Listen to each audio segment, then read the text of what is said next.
Again, a professional. This is what I do. So you All got right. a delay just in case I cuss, so that Man, you can cuss. no, We I'm good. grown. I'm good. Ladies and gentlemen, thank you for listening. Thank you for downloading. And thank you for subscribing to the latest edition of the 12 Kyle podcast. I am 12 Kyle. Check this out. On this episode, got a special guest in the building. Um, I've often said like it's always cool, but it is extremely hard and difficult when you make an attempt to interview your friends because your friends know you better than anybody else. And, sometimes it's hard to interview friends without laughing. So I'm going to try to get through this interview without laughing. This episode, I'm bringing on a good friend of mine, man, been rocking with this guy, Jesus, 20 plus years. Yeah. He is currently the head strength coach for the Atlanta Falcons football team. Ladies and gentlemen, welcoming to the 12 Kyle podcast for the first time, Dr. Thomas Stallworth. Stall, what up, man? What up, Kyle? Appreciate you having me, baby. Oh, man, anytime, man. Glad to get you on. Glad to get you on, man. Wow. What's weird is I just said something that I don't think I've ever said. I called you doctor and I called you Thomas. I don't think I've ever called you Thomas. Neither one of them. I don't even answer to neither one of them. Right. And I think, and it's funny because like sometimes Sharice will say, she was like, well, did Thomas do such? And I'm like, who is Thomas? Like, who is that? Like, I don't know damn Thomas. But anyway, I got a new friend or something? Right. Got you on the podcast, man. We're going to talk a little bit about your journey to the NFL. It's been an eventful journey to say the least. So I guess before we start talking about the NFL, let's talk about where it started. Before I even start where it started, I guess I should probably go back to give people a little brief synopsis of who you are and where you came from. Dr. Thomas Stallworth is, as I mentioned, the head strength coach for the Atlanta Falcons.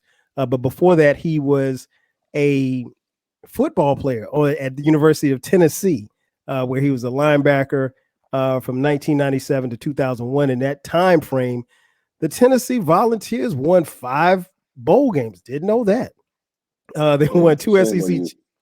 No, we didn't win 5. We lost to Kansas State in the Cotton Bowl. We lost to Nebraska in the Orange Bowl. Okay. So Wikipedia's got this all wrong. Oh, absolutely. Yeah, but you did win the 1998 national championship. Absolutely. We definitely did that. With T. Martin at the helm.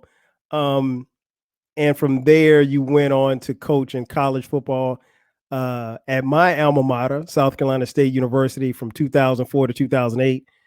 You then left there to go to Grambling from 2008 to Yeah, put some I'm sorry.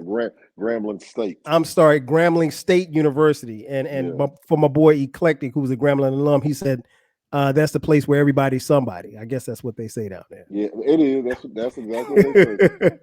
And from there, you went on to become the associate head strength coach, strength and conditioning coach for 3 seasons at Mississippi State. From there, you did a season at North Carolina State, Texas Tech, and then a season at Fresno State. And then after that, Dr. Thomas Stallworth moved on to become the head strength and conditioning coach at Western Kentucky University. Subsequently, after that, he made it to the NFL. Spent 3 seasons with my favorite team, the NFL Football Giants.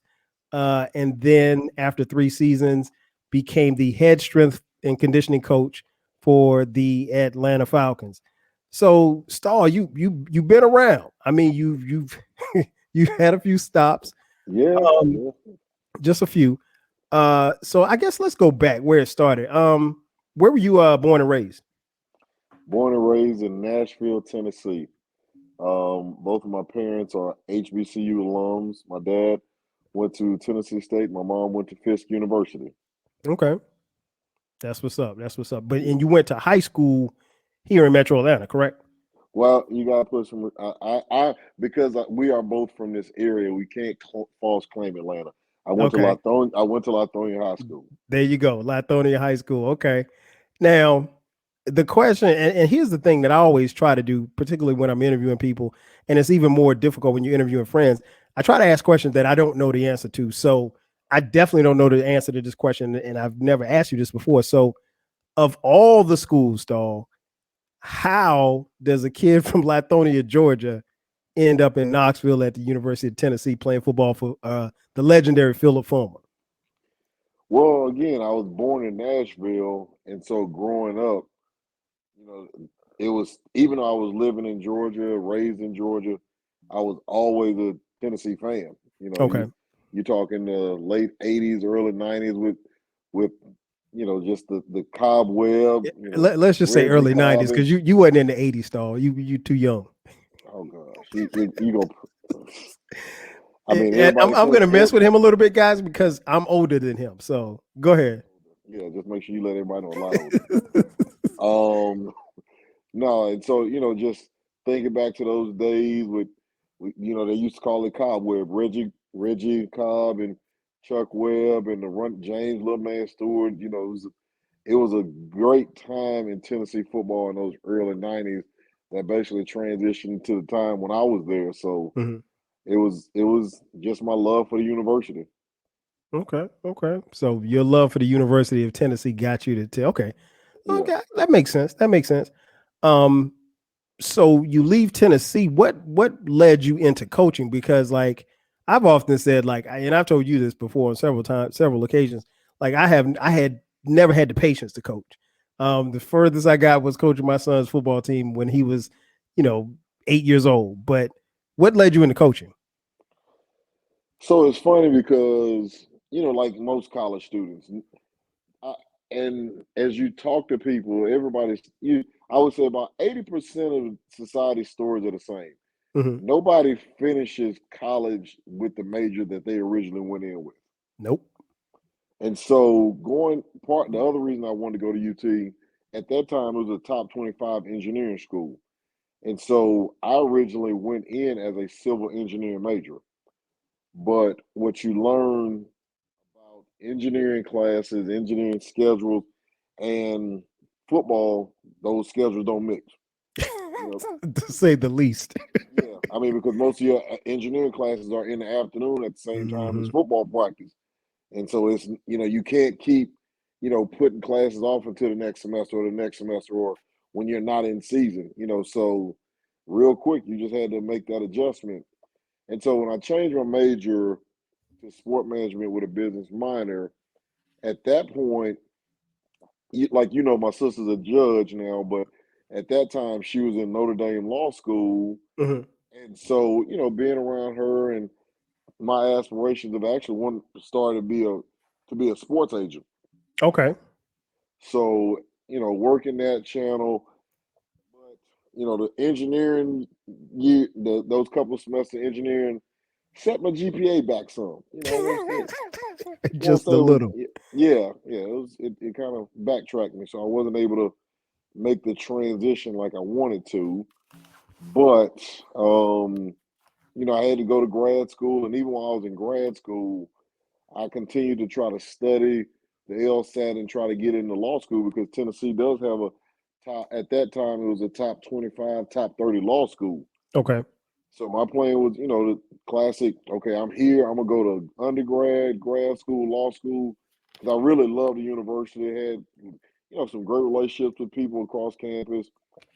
But once I did not get into law school, became okay. What's your next step? Because Mhm. ultimately I just wanted to be around the game. You know how it Okay. is. Like when you're an athlete, you very rarely get away. Like you, even though you're not playing, you very rarely get away from the game. And so I always had the love for the game and wanting to be around it. So while I'm in grad school, I'm a GA in the weight room, and before when it's time to graduate, and like I said, I hadn't gotten into law school. Yeah, it's time to go. Grad Mm-hmm. school just ain't gonna just let you keep taking classes. Nope. So yeah, so that was how I got into coaching. And it's interesting because you're right. It's very hard, especially I want people listening to understand like when you've done something, particularly like football, and you played for as long as you played from little league through high school through college, it's hard to just walk away, especially if you know that the NFL isn't probably coming calling.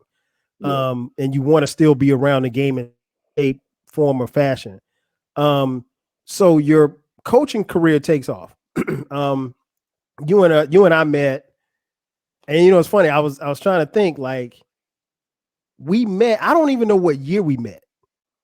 It was the year that South Carolina State beat Grambling. I do remember that. Well, no, it wouldn't have been that year because that would have because that year was the year I was actually at Grambling. Okay. So I so don't we think did I meet you before then? because you know Hemby was the one who really introduced me to Yeah, everybody. yeah, NBA. So he introduced me to all y'all at one of the homecomings. And, I tell people all the time that was like South Carolina State was a great experience and a great time for me because going from a predominant, a PWI Mm-hmm. and a very athletic driven university to HBCU where culture is unlike anything you've experienced. You get there and you see this and like you just start meeting former players and it's like they just welcome you, they embrace you because Mm-hmm. ultimately every former player wants the best for their program. Facts. So at that time I was actually coaching two of Hemby's brothers. And so, that's how he and I got close because he was actually still coaching football too. So we would sit down and talk Mm-hmm. shop. But then, yeah, that homecoming, I'm out on the yard, all wrong after the game. Because now I'm looking back at it like I'm out there in my work clothes, got my coaching gear on, Right, I'm right. just all wrong. But, he's introducing me to all you all. And so at that point, yeah, Wow, that's crazy. the cipher started on email. I couldn't remember. Yeah, right. That's crazy, right? And I couldn't even remember like when we started kicking it. And so like you look back on that time. So your coaching career takes off. I mentioned the schools where you were. Um, I remember obviously, you being at Grambling and then Mississippi State. And as your career takes off, you do something that's a little bit different from most people in that you not only went and got your master's, but you went and got a doctorate, even as as you progress, which is something that you don't see a lot in the coaching industry. You It says here that you earned your doctorate of psychology and sports performance psychology from the University of Arizona Global Campus. And your master's was in sports administration from the University of Tennessee, and then you got your bachelor's, obviously, in sports management from the University of Tennessee as well. So I kind of chuckle when I say that because, like, what made you make that transition to say, you know what, I'm going to get my doctorate? Because again, you don't see a lot of coaches with a doctorate.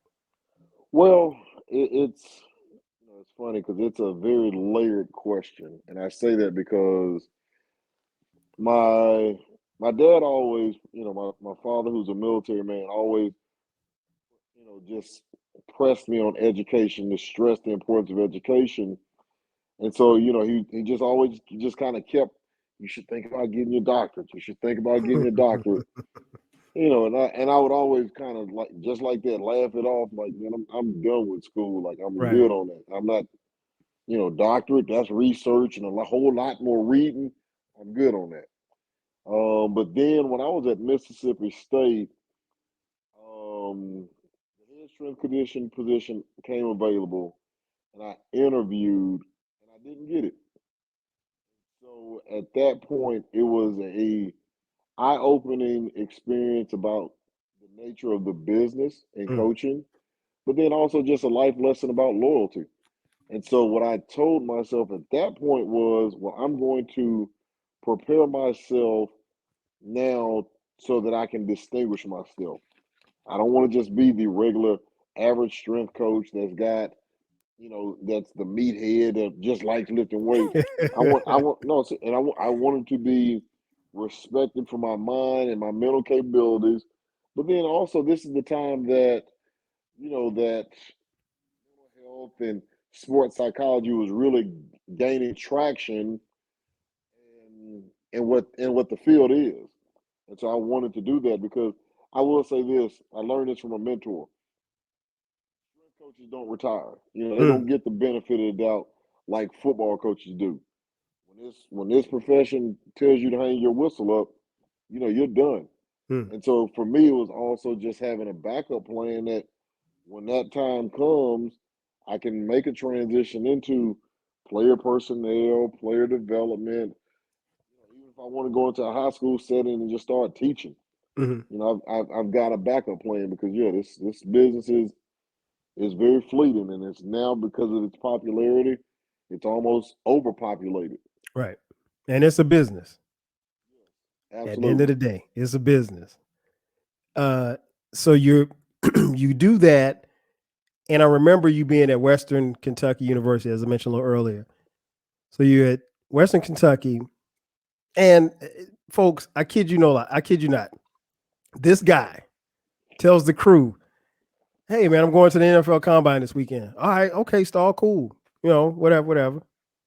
He literally comes back in like 3 days, and then he sends us a message on our group chat, and he says, "Yeah, I'm about to go to the NFL. I accepted a job with the Giants."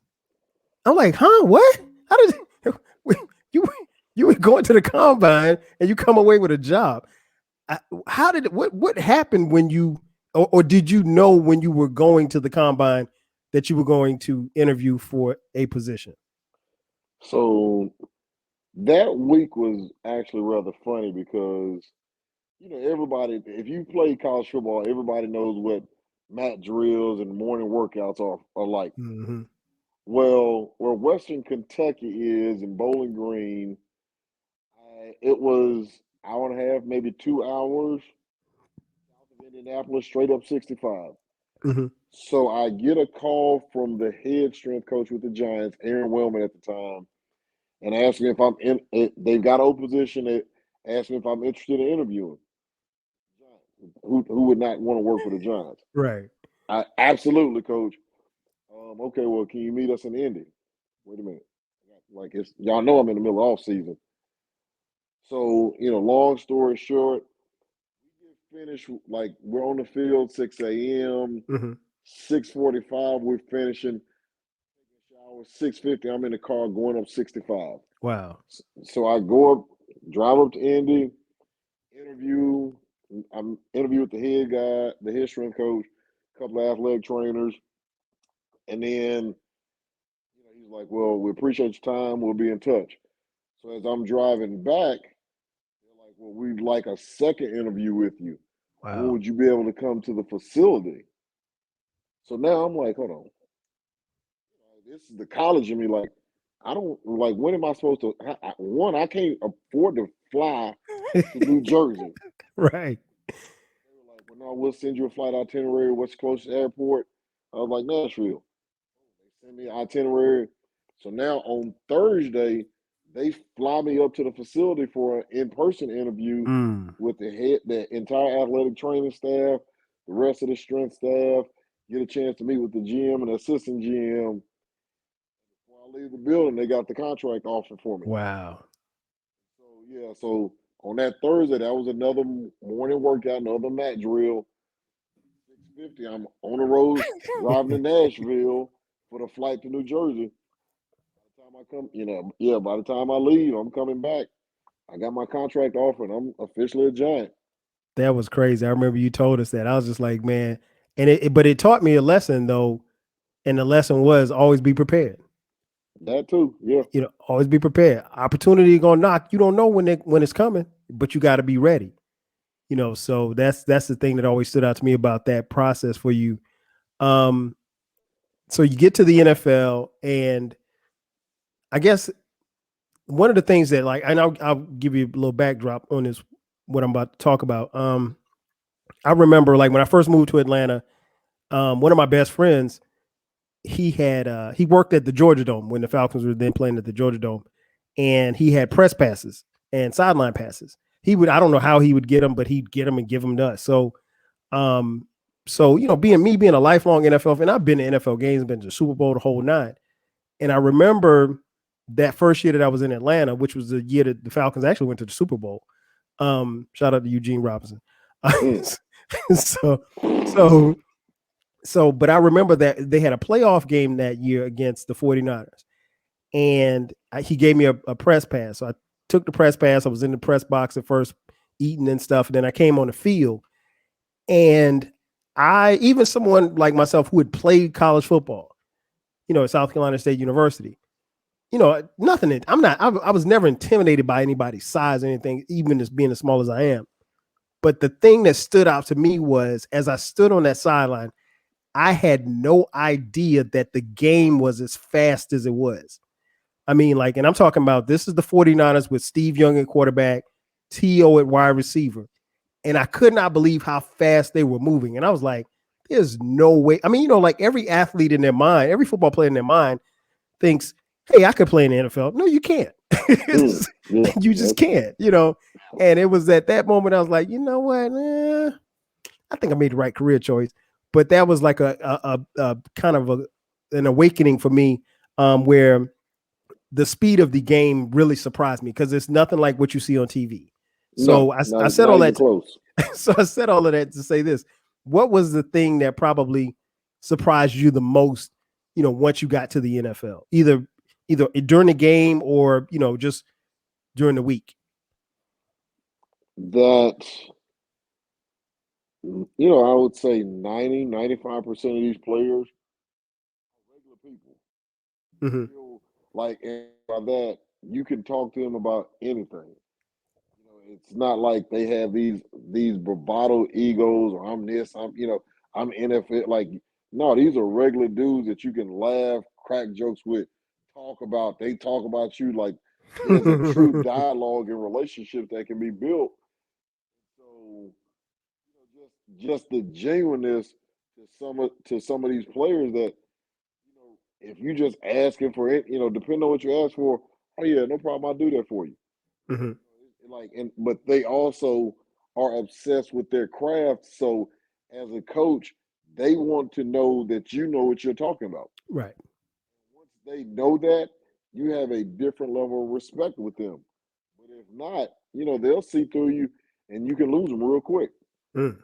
That's a great point. That is a great point. And I think people don't understand the business and the relational side of the NFL. And that's very key, particularly, considering the amount of time that you spend with them.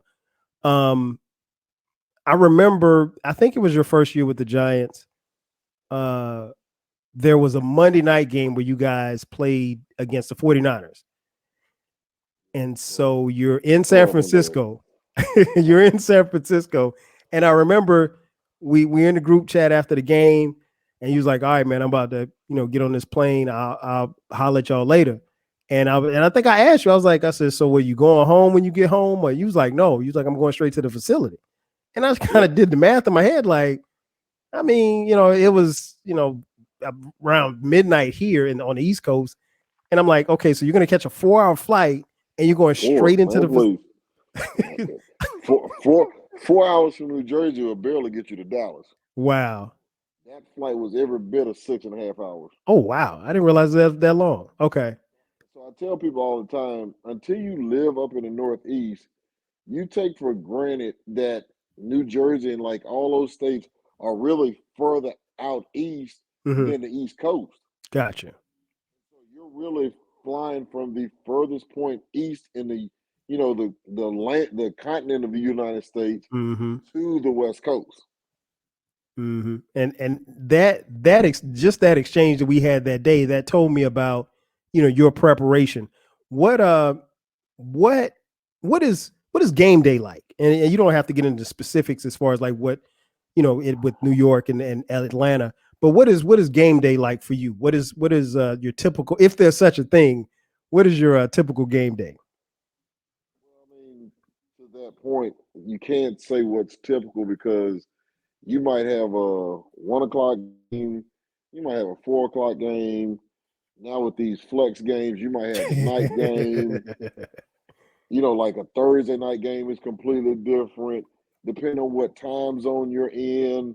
Because obviously with us being in Atlanta and New Orleans being in our division, that's the central time zone. So, like a 1 o'clock game on the East Coast is 12 o'clock there. Right. So typically we get to the stadium 4 hours before game time. Okay. There's a lot of stuff that, goes on behind the scenes that, from a player preparation, from a coaching preparation, there's a lot of stuff that goes on once you get to the stadium. And so, it's about 2 hours of lull time from about 9 to 11, before the first group, before the groups actually start rolling out on the field for the Right. warm-ups that the fans see.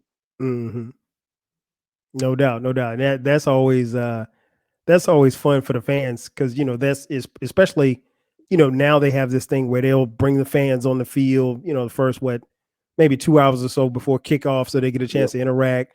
Maybe rub some shoulders with some big wigs or what have you. So now let's get to the fun part of this, though. A couple of rapid, just off the wall questions. What's the loudest college stadium you've been in? That is a great question. And I tell people this wholeheartedly. As much as they were a rival between the University of Florida and an LSU night game. Oh, wow. You do not want to roll up in LSU at night when them folks been drinking all day day. long. And they find ways to get drinks in the stadium. That thing gets to rocking, and that is college football at its finest, baby. What about the Florida game? Because at that time when we were there, when I was in school, and it was a true rivalry. The way that stadium is built, it really holds in noise, so that thing could get rocking too. Oh yeah, for sure. Yeah, that I thought you might say Neyland Stadium where where your Volunteers play, but nah, both stadiums. That's what I've always heard. Like they say LSU, if you're outside of the stadium, like you can really, if it's rocking, you can feel the ground outside the stadium moving. Yes, sir. What about the loudest NFL? And I know you probably haven't been at all of the NFL stadiums, but you're probably coming up on them. Loudest NFL stadium so far for you? Well, when I was living out in Fresno, I had a former player, Gabe Jackson, who was playing for the Raiders when they were still in Oakland. Okay. Ooh. And the Oakland Coliseum is the closest thing to a college atmosphere that you will ever have. Wow. I mean, when they talk about the black hole and just that Raider mystique, Raider Nation is here. You feel bad for the city of Oakland because they don't have that football franchise. Right. But those were some of the most passionate fans in the NFL by far. That's great. Okay, I'm gonna give you a scenario. You've got to go 80 yards. You're down by 5 points. You're on offense now. You're down by 5. You got to go 80 yards. You got one timeout. What quarterback, past or present, do you want to engineer your drive? Now, see, that's a tough question. I know. That's what I do. Well, no, I mean, because, I played quarterback in high school. Now, that I did not know. So I was a wishbone quarterback in high school. You just open yourself up to some jokes later on. Absolutely. Right? Absolutely. But that's why my son plays now. He got the body for it. Like I grew out of it real quick. And in this day and age, where you can actually throw the ball instead of being a military academy, just being a glorified running back. So Randall Cunningham was always my favorite quarterback growing up. Then when I got to college, because our school colors were black and gold, that's when I started to fall in love with Cordell Stewart as a player. Okay. Because they ran the option just like we did. And so I wore number 10 because of him in high school. Boy. But you still ain't answered the question yet. But no, because I'm going there. I was going to say now, if it's college, No, let's just go pro. Let's go pro because that probably makes it easy. Pro, I'm actually gonna go with Randall. People underestimate his arm and his overall athletic ability. Like if he were to break loose, he's got what we call that good gas. He could ride. Yes. He could ride out on a lot of people, and that 80. He could eat up that 80 yards real quick because of that stride. Mm-hmm. Yeah. Okay. I didn't expect that answer. For me, I'd probably say Marino. Um, you can't go wrong, Marino. Brady's probably a close second. Um, Another question: best receiver in your opinion, T.O. or Randy Moss? Ooh. Well, first of all, you're not giving the respect due to the last name because Well, I didn't say the greatest of all time. I said of the two, which one is the best receiver? I ain't talking about Stallworth. that's what I'm saying. See, so when you talk about receivers, first of all, when you're talking to me about receivers, it's going to start with John Stallworth. The man is in the Hall of Fame for a reason, out of Alabama A&M. So he did that from a black college. That's another Mm-hmm. story. But let's get back to your question. If you say Randy Moss or T.O., I'm definitely going to go with Randy Moss. Same here. Same here. I got to go with Moss, and I love T.O. I love his game. But if I got to pick one, I'm taking Randy Moss. Past or present, who is the best running back you've either played against or coached against? College or pro? Golly. College or pro? Because you saw some dogs in the SEC, I know. Well, I mean, quiet is kept. In my signing class in 1997, Mm-hmm. little would we know, that signing class, we had two future 2,000-yard rushers in the NFL. Wow. Jamal Lewis and Travis Henry. They were the same signing class. Wow. We also had another little running back, Travis Stevens, who was 5'9", buck 95, but tough as leather. Mm. We joke about this to this day. Unfortunately, our senior year was the year of 9/11. That was the weekend that we were supposed to play Florida. Oh, wow. That game got pushed to the end of the season. And so, like always, the winner of that game is going to get to the SEC East. Mm-hmm. We go to the Swamp. And like I said, 5'9", 195. Travis Stevens gives Florida 250 on the ground. Damn. 250 in the Swamp. We retired Steve Spurrier. Wow. So, I'm always going to be partial to the guys I play with, True. because of the relationships and the blood, the sweat, like the genuine relationship with those guys, because we came into college together. And I Mm-hmm. know what, I know what they did. I knew how they worked. Like I saw it from when it started.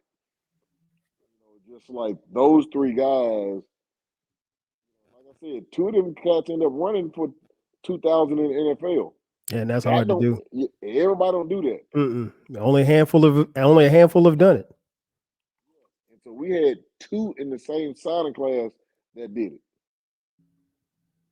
Yeah, that's Henry, as funny as Travis Henry was, when he got to the league, he had, like every running back, offensive guy, he had his slogan: if you want to win, get the ball to T. Hen.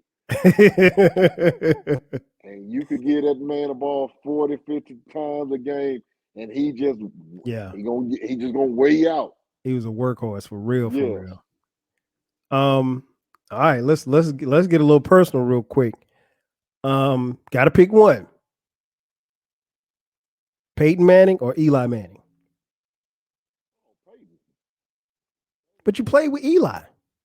Coach Eli. I'm sorry, you coached Eli with the Giants, and you played with Peyton at Tennessee. You taking Peyton over Eli? Because what I know about the stories of Peyton in Knoxville from the time he stepped on campus, Mm-hmm. like the nickname, the sheriff, and like his football IQ, you're in a room on a team with that man. Mhm. People have no idea. Mm. Do you think he has any regrets about not winning a national title at Tennessee? Because you guys did win the title, but you won it under T. Martin, who was a dope college quarterback. He doesn't get the props he deserves, but do you think that may have ever bothered him? Just your Oh, absolutely. personal opinion. Absolutely. I mean, because this is another sore subject that people hate to hear when I say this. Hmm. That his senior year, Charles Woodson deserved the Heisman because Mm. one, he was the best player. You look at what he did on offense, defense, and as a returner. But then, more importantly, he did beat his rival. Unfortunately, Peyton never beat Florida, and so if Peyton had ever beat Florida, that would check a box for him. But two, if he would have had that moment like Charles Woodson had against Michigan, you always talk about that Heisman moment. Hmm. He had a Heisman career, but we know the Heisman is about a year. Yeah, He never had that moment. never had that moment. And Charles, you can make a case that Charles Woodson's best moment came in the biggest game, and it was a rivalry game for him against Ohio State. So, Absolutely. uh, last question before we get out of here, man. Pre-game music, jazz or Lil Jon? I would never do jazz during pregame. And it's not even Lil Jon. It was really gonna be some DMX. Where my dogs at?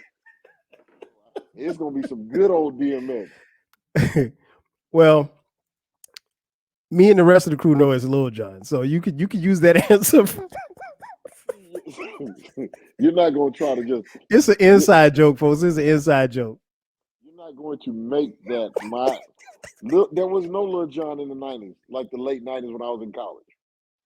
That wasn't until the early 2000s. But even still, that was when DMX and he could he'd have you on edge. Like, listen Oh to yeah, that.